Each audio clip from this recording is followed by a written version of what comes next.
Hello everyone, welcome back to another video. तो आज वाली वीडियो में हम करेंगे चैप्टर 1 यूनिट एंड मेजरमेंट्स का हॉलीडेज होमवर्क पार्ट 2 में आज हम करेंगे 2 मार्क्स क्वेश्चन। तो चलिए शुरू करते हैं। पहला क्वेश्चन हमारे पास है, find the dimension of A cross B. इन्होंने बोला है ए क्रॉस बी, मतलब ए बी का फॉर्मूला इन्होंने पूछा है कि क्या होगा dimension formula in the given equation. E is equal to B minus X square upon 80। Direct हम शुरू करते हैं। इन्होंने कहा ई जो सा है वो एनर्जी है। ई का जो सा डायमेंशन फॉर्मूला होता है वो होता है ml/t-2।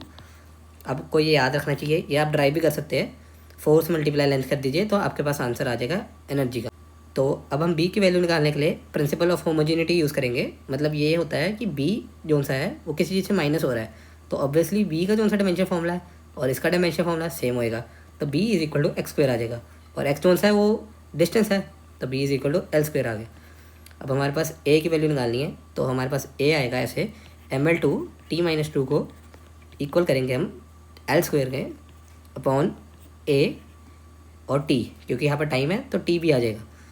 ध्यान से देखिएगा, अब ए को हम इधर लेके आएंगे, एल स्क्वायर इधर आएगा ml/2 और टी मल्टीप्लाई में, तो इसका आंसर आएगा। तो ए जो सी वैल्यू आएगी वो आएगी m-1 t। ये हमारे पास वैल्यू आएगी ए की, और बी की वैल्यू हमारे पास एल स्क्वायर है। तो ए मल्टीप्लाई बी इन्होंने पूछा है, तो ए मल्टीप्लाई बी जो सा होएगा वो होएगा m-1 एल स्क्वायर टी। तो ये हमारा हो जाएगा final answer. Next question move on करते हैं।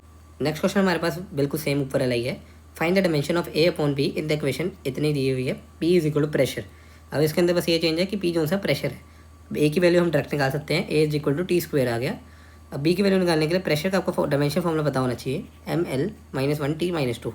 ये हमने लिख दिया, तो यहाँ पर हमको फॉर्मूला पता चल गया ml-1t-2, और ये जो सा टी स्क्वायर का इक्वल होएगा अपॉन बी, और एक्स जो सा है वो होता है डिस्टेंस। द डिस्टेंस हम मेजर करते हैं डायमेंशन फॉर्मूला के हिसाब से एल से। तो यहाँ पर बी की वैल्यू हमारे पास आ जाएगी m-1t4।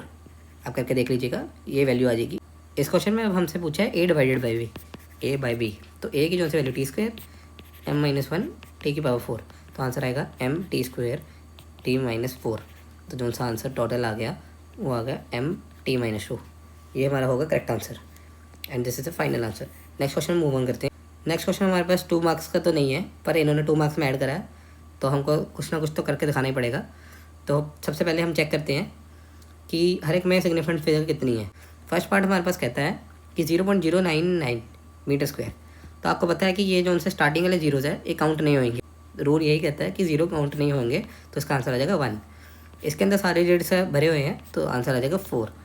इसके अंदर ये पावर वाले डिजिट काउंट नहीं होते हैं, तो इसका आंसर आ जाएगा 3। इसके अंदर भी सारे डिजिट भरे हुए हैं, तो इसका आंसर आ जाएगा 4।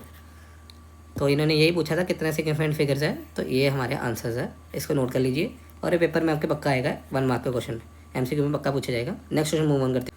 नेक्स्ट क्वेश्चन हमारे पास है 4th question. The distance covered by a particle is T is given by X is equal to इतना इतना इतना इतना।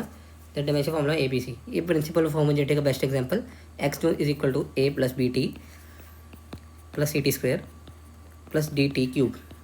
तो अब डी की वैल्यू निकालेंगे, ए की निकालेंगे, बी की निकालेंगे। उन्होंने सबको पूछा, तो ए की मैं डायरेक्ट लिख देता हूँ। ए की जो सी आएगी वो आएगी L, बी की जो सी आएगी LT-1, सी की जो सी आएगी वो आएगी LT-2, और डी की जो सी आएगी वो आएगी हमारे पास LT-3। ये हमारे पास 4 वैल्यूज़ होगी, तो ये हमारा आंसर है। इसको नोट कर लीजिए। अगर आपको अकेला अकेला स्टेप सॉल्व करना है तो L is equal to B into T ऐसे करके निकालिए, और ये टी नीचे गया इज इक्वल टू B, तो LT-1 is equal to B आ गया आंसर हमारा। तो ये आ गया आंसर। ऐसे करके निकालेंगे अकेला अकेला। मैंने सारी निकाल दिया डायरेक्ट, क्योंकि बहुत सिंपल सा क्वेश्चन है, तो आप काइंडली इसको नोट कर लीजिए। नेक्स्ट क्वेश्चन मूव ऑन करते हैं। नेक्स्ट क्वेश्चन हमारे पास है what are basic units, give 1 example. अब ये बड़ा नॉर्मल सा क्वेश्चन है, मतलब कि first line of the chapter होती है कि बेसिक यूनिट्स कौन से होते हैं। Units of fundamental physical quantities कौन सी होती है, उसको कहते हैं बेसिक यूनिट्स। मैं आपको लिख देता हूँ, ये आपको अपनी कॉपी में लिखना है। Units of fundamental quantity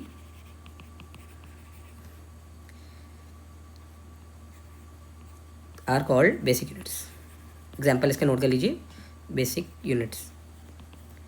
example जो से होंगे इसके metre, metre, kilogram, kilogram, second, second,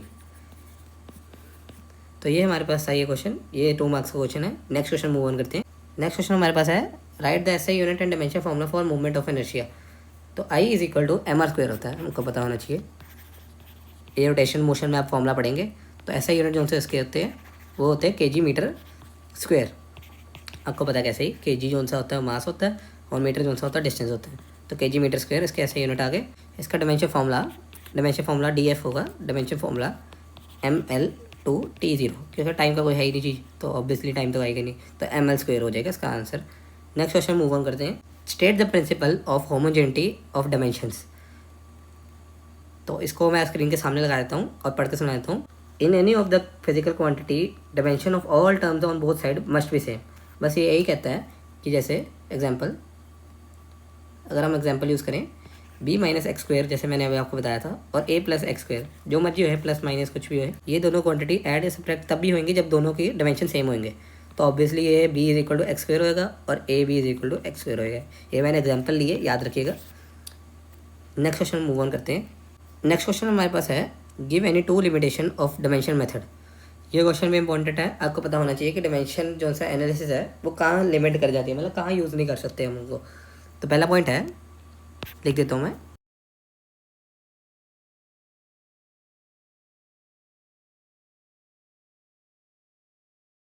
अब मैं इनको पढ़ते सुना देता हूँ और समझा देता हूँ। Can not determine numerical constants 2 पाई, या कोई भी नंबर उठा लीजिए 4 पाई 2, इनकी अब आपको पता थोड़ी ना कि ये तो काउंट ही नहीं होता डायमेंशन में, तो इनको आपको पता नहीं चलेगा। सेकंड पॉइंट है can not determine the trigonometric exponential और लॉगरिथम फंक्शंस, ये भी काउंट नहीं होते, तो इनका भी आपको पता नहीं चलेगा। ये इसकी 2 लिमिटेशन है कि एक तो न्यूमेरिकल कॉन्स्टेंट्स के बारे में नहीं पता चलता और ट्रिग्नोमेट्री एक्सपोनेंशियल और लॉगरिथम फंक्शंस के बारे में नहीं पता लगता। नेक्स्ट क्वेश्चन मूव ऑन करते हैं। तो ये क्वेश्चन थे हमारे पास 2 मार्क्स वाले। अगर आपको वीडियो पसंद आई तो लाइक कर दीजिए, और अगर आपको पार्ट 3 चाहिए तो कमेंट डाउन कर दीजिएगा। पार्ट 3 भी जल्दी आ जाएगा, कमेंट कर दीजिएगा। And thanks for watching.